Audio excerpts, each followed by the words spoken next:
Cyber security 100 সকল কারাকানুন বাতিলের দাবি জানাচ্ছি। একই সঙ্গে ডিজিটাল নিরাপত্তা আইনে যাদের বিরুদ্ধে মামলা হয়েছে তাদের সবাইকে অবিলম্বে মামলা থেকে মুক্তি দিতে হবে। সেদিন শত শত গুলি সাউন্ড গেটের সামনে বুক পেতে দিয়ে স্বৈরাচারের বিরুদ্ধে প্রতিবাদ করে বলেছি, ছাত্রতা বন্ধ করো, না হয় আমাদেরকে তোমরা হত্যা করো।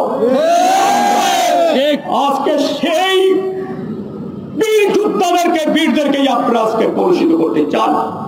কষ্ট হয়, আপনাদের হাতে বড় হয়েছে, আপনাদের বন্ধু, আপনাদের সহকর্মী। আমরা প্রতিটা সময় সাংবাদিকতার কাজ করেছি, মুক্ত সাংবাদিকতার কাজ করেছি, দলদাসের মতো কাজ করে, দলের সমর্থক আছে, দলের সাথে কিন্তু দলদাসের মতো কোনোদের কাজ করি। আমি আপনাদের কাছে বিচার চাই। একটা পত্রিকা আমার নামে লিখেছে, বড় করে লিখেছে 5 পেজে, যে আমি চাঁদাবাজি করি, বিভিন্ন প্রতিষ্ঠানে চাঁদার জন্য যাই। আপনারা বলুন, যারা আছেন বাংলাদেশের প্রেস ক্লাব, আমার বাসার কর্মস্থল ছাড়া আমি দ্বিতীয় করে চা খাইতে পর্যন্ত বন্ধু বান্ধব বসে যাই না। আপনারা যদি একজন লোক বলতে পারেন যে কাদের কিছু অপরাধ করেছে, একজন লোক কোনো প্রতিষ্ঠান যদি অভিযোগ করে আপনারা যদি পান, আপনাদের বিবেকের কাছে আমি বসে আপনারা তদন্ত করে দেখেন, নাকে খত দিয়ে প্রেস ক্লাবে চলে যাবো, বাংলাদেশে থাকবো না, বাংলাদেশ সরে চলে যাবো। নতুন দাবির একটা সীমা থাকে। আপনি যখন লিখছেন, আমার স্ত্রী যখন পড়ে, আমার সন্তান যখন পড়ে, আমেরিকাতে আমার বোন কাঁদতে থাকে যে তুই কি করেছিস, সোসাইটির মুখ দেখতে পারি না আত্মীয়স্বজনের কাছে। এটি কি সাংবাদিকতা? 112-এরও বেশি তদন্ত প্রতিবেদন পেছানো হয়েছে। কোন সভ্য রাষ্ট্রে, কোন মানবিক রাষ্ট্রে, যে দেশে আইনের ন্যূনতম শাসন আছে, সেখানে এটা কল্পনা করা যায় না। আমরা আজকের এই সমাবেশ থেকে এখন ফেসিবাদ মুক্ত হয়েছে, বাংলার আকাশে গণতন্ত্রের বাতাস বইছে। আমরা যে সরকার আছেন, এই সরকারকে এই সমাবেশ থেকে দায়িত্বহীন ভাষায় বলতে চাই, অবিলম্বে সাগর রুনি হত্যার বিচার করতে হবে। ফেসিবাদের অন্যতম শিকার কিন্তু সাগর রুনি, যার রক্তের উপরে দিয়ে আপনারা আজকে ক্ষমতায়। কাজেই সাগর রুনি হত্যার বিচার করতে হবে। আমাদের কালা কানুনগুলো করেছে সাইবার সিকিউরিটি অ্যাক্ট, এর আগে ডিজিটাল সিকিউরিটি অ্যাক্ট করেছিল। শত শত লোকের নির্যাতন, হত্যা করা হয়েছে জেলখানার ভিতরে নিয়ে। নিরবৃষ্ট নয়, এমন ডাকুনিয়াল ল কোন সভ্য সমাজের চিন্তা করা যায় না। দুনিয়ার ইতিহাসে এমন কৃষ্ণ আইন দ্বিতীয় দিনে। আমরা অবিলম্বে সাইবার সিকিউরিটি 100 সকল কারাকানুন বাতিলের দাবি জানাচ্ছি। একই সঙ্গে ডিজিটাল নিরাপত্তা আইনে যাদের বিরুদ্ধে মামলা হয়েছে তাদের সবাইকে অবিলম্বে মামলা থেকে মুক্তি দিতে হবে। যেসব কুলাঙ্গাররা এই অন্যায়ভাবে মামলা করেছে, সঠিক মামলা করলে আমার আপত্তি নেই। যারা যেসব কুলাঙ্গাররা মিথ্যা মামলা করে সাংবাদিকতার কণ্ঠকে, সাংবাদিকের কণ্ঠে স্তব্ধ করে দিয়েছে, সাংবাদিকতার পক্ষে রুদ্ধ করে দিয়েছে, তাদের বিরুদ্ধে ব্যবস্থা নিতে হবে, কারণ এরা ফেসিবাদের দূষণ। বন্ধুরা আমার, সাংবাদিকরা কাজ করতে যেতে পারে না, প্রভাবশালী রাজনীতিকরা যেখানে সব দল করে বেশ কম, তাদের উপর হামলা চালায়। আমরা সাংবাদিকদের সুরক্ষা আইন যেমন চাই, তেমনি রাজনৈতিক দলগুলোরও মন মানসিকতার পরিবর্তন চাই।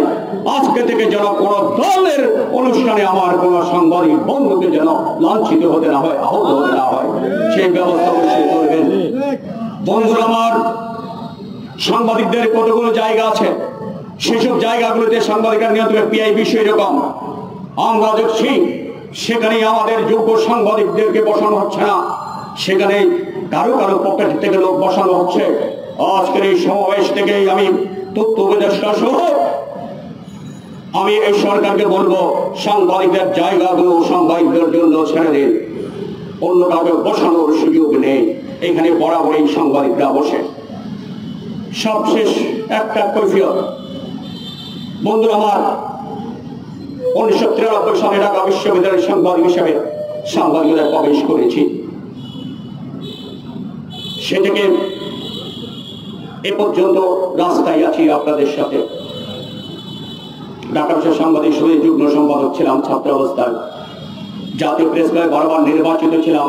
দখলদার কমিটি যেবার সেবারও 600 মেম্বার দেওয়ার পর অল্প কয়েক ভোটে আমাদের হারিয়েছিল, আবার আমাদেরকে বিদ্রোহী কেন্দ্রীয় ছিল। ঢাকা শেখ মদিনার 2বার আপনাদের ভোটে নির্বাচিত সভাপতি বিপুল ভোটে আপনারা আমাকে নির্বাচিত করেছেন, সাহস বাড়িয়ে দিয়েছেন। বিহুজো যখন নির্বাচন করছে এবার বিপুল ভোটে আপনারা নির্বাচিত করেছেন।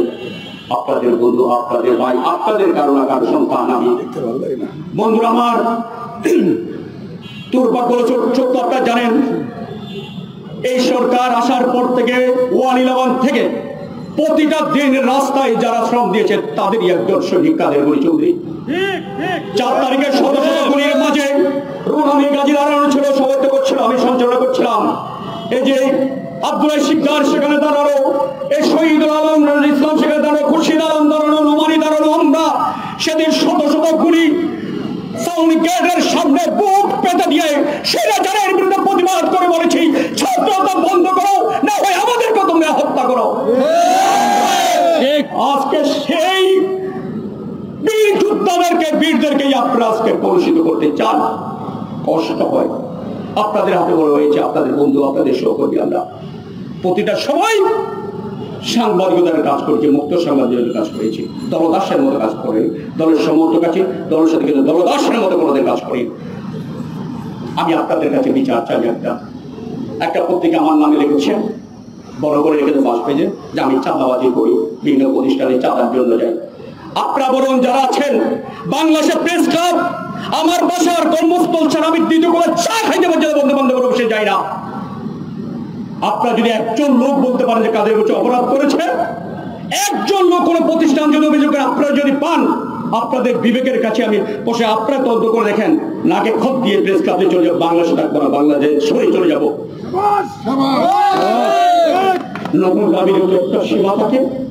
আপনি যখন লিখছেন, আমার স্ত্রী যখন পড়ে, আমার সন্তান যখন পড়ে, আমেরিকাতে আমার বোন কাঁদতে থাকে যে তুই কি করেছিস, সোসাইটির মুখ দেখাতে পারি না আত্মীয়স্বজনের কাছে। এটাই কি সাংবাদিকতা? এটাই কি সাংবাদিকতা? এটা কোন সাংবাদিকতা? এটা কোন সাংবাদিকতা? যারা করে তাদের সম্পর্কে লিখুন না। আমি এই বিচারের এবার আপনাদের কাছে দিয়ে দিলাম। আমি এতটুকু বলি, আল্লাহর কাছে যে অভিযোগ এনেছে সে অভিযোগের একটু যদি সত্য হয়, তুমি আমাকে ধ্বংস করে দাও, অথবা যারা এই অভিযোগ আমার দিয়েছে, পরিবার আত্মীয় স্বজনের কাছে আমাকে ছোট করেছে, আল্লাহ দশের কথা বলবা, তুমি তাদের হেদায়েত করো। আমাদের প্রেসিডেন্ট আছেন, গাজীও আছেন, বাকি কথা তারাই বলবেন। কষ্ট হয়, এত সব থেকে এত কষ্ট করে সাংবাদিক করার পরও অপবাদ দিতে হবে আপনাদেরকে, মিথ্যাচার করতে হবে। গণমাধ্যম সম্পর্কে একটি কথা বলে শেষ করব। গণমাধ্যম যখন দেশের স্বৈর শাসন থাকে, ব্রিটিশ শাসন থাকে, গণমাধ্যম মুক্তভাবে কাজ করতে পারে না। বাস্তবতা আমাদের স্বীকার করতে হবে। গণমাধ্যমগুলোকে যদি সত্য বলতে পারে, একত্রে বলছে, কারণ গণতান্ত্রিক পরিবেশ ফিরে এসে সত্যটা আমাদের বলতে হবে, দোষ দিলে শুরু হবে না। তবে সাংবাদিক নামদারি, মালিক নামদারি অনেকে ফেসিবাদের দূষণ হিসেবে কাজ করেছে। গণমাধ্যমকে নয়, ফেসিবাদের দূষণকে চিহ্নিত করুন, তাদের ব্যাপারে আপনার ব্যবস্থা নিয়ে নিতে হবে, কিন্তু গণমাধ্যমকে দায়ী করবেন না। একটা টিভি আপনি বন্ধ করে দিলে, একটা পত্রিকা বন্ধ করে, একটা জ্বালাই দিলে সব সাংবাদিকরা বেকার হয়ে যাবে। সেখানে আমার বন্ধু সবাই তো অধিকাংশ আমি চিনি, জানি, ফেসিবাদ থাকলে তো সেখানে কাজ করা যায় না।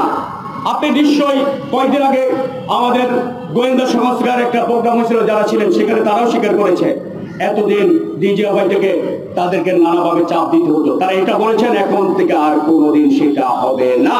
এটা গণতন্ত্র করেছে তো, যেখানে আইনাগর করেছে, যেখানে সাগররুনিকে হত্যা করে, চুরিটা হত্যা করেছে, সেখানে মুক্তভাবে লেখার সত্যিকার পরিবেশও ছিল না।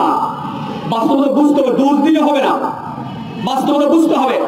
আমি বলি তাদেরকে চিহ্নিত করুন যারা ফেসিবাদের দূষণ, যারা উগ্রতা দেখেছে, যারা ছাত্র হত্যার পক্ষে কথা বলেছে, বলতে হচ্ছে না, যারা বলেছে, এদেরকে অতি উৎসাহে তাদেরকে চিহ্নিত করতে হবে। সবশেষে এইটুকু বলি, আমরা একটা মুক্ত গণমাধ্যম চাই। আমরা চাই সাংবাদিকরা সত্যটা তুলে ধরবেন। ওই যে একটা পত্রিকা যেরকম লিখেছে, হলুদ সাংবাদিকতা আমাদের ভাবমূর্তিকে নষ্ট করে রাষ্ট্রের সবচেয়ে বড় অধিকারও। আপনি বড় রাজনৈতিক নেত্রী কূপ খাচ্ছেন, আপনি ছেপে দিলেন মদ খাচ্ছে, এর চেয়ে অসভ্যতা আর কি হতে পারে? আমরা কিন্তু ভুলে যাইনি, খোঁচাবেন না, আমরা ভুলে যাইনি। তারা ফেসিবাদের দূষর হিসেবে কাজ করেছেন, হাসিনার সাথে কারা টুরে গিয়েছেন, তাকে উৎসাহিত করেছেন, হেসেছেন, পাশে বসে আমরা কি জানি না? বাড়াবাড়ি করবেন না। ওই যে আমাদের শিক্ষাবে যেটা বলছেন, কাকের মাংস কাকের খায় না। আমরা তো যখন আপনাদের উপর হামলা হয়েছিল, আমরাই পাহারা দিয়েছিলাম সেদিন, ভুলে গেছেন সেটা? এই সাংবাদিক সভাকে দমিয়ে রাখতে পারবেন না। এই থেকে শত শত সাংবাদিক, হাজার সাংবাদিক নেমে আসবে, বাড়াবাড়ি করবেন, সাংবাদিকরা করবে। নোংরামি চায় বাংলাদেশ নয়, নোংরামি যা শেষ হয়ে গেছে, ফেসিবাদের পতন হয়েছে, নোংরামিও শেষ হয়ে গেছে। নোংরামি বন্ধ করতে হবে, সোজা সাতটার কথা, নোংরামি বন্ধ করতে হবে। হলুদ সাংবাদিকতা বন্ধ না, আপনার কত পারবেন আমাদের জানা আছে। সবশেষে একটু বলি, 70 টাকা লিখবেন সাংবাদিক আছে, আমার অনুরোধ 70 টাকা, সাদাকে সাদা, কালোকে কালো বলতে হবে। এটাই সাংবাদিকদেরকে বলা হয় ওয়াজদা। জাতির অত্যন্ত প্রহরী, আমাদের অত্যন্ত প্রহরী থাকতে হবে। ফেসিবাদের পক্ষে নয়, স্বৈরাচারের পক্ষে নয়, লুটেরাদের পক্ষে নয়, অসভ্যদের পক্ষে নয়, সভ্যতার পক্ষে থাকতে হবে। আমাদের এই জাতির বিবেক বলা হয়, এরকম হলুদ সাংবাদিকতা করলে জাতির বিবেক তাদেরকে বলবেন কিভাবে? আমরা যেন আমাদের সম্মানটাকে কলুষিত না করি, ভুলন্তিত না করি। যারা অন্যায় করবে সবাই কথা বলবে। একটা পরিবেশ এসেছে, ইনশাআল্লাহ সেই গণতান্ত্রিক পরিবেশে আমরা সত্যটা শুরু করব এবং এটাকে আমরা শেষ পর্যন্ত নিয়ে যাব। সেই প্রত্যাশা রেখে আপনাদের সবাইকে আমি আমার বক্তব্য করছি। আপনাদের সবাইকে অবদান, ধন্যবাদ।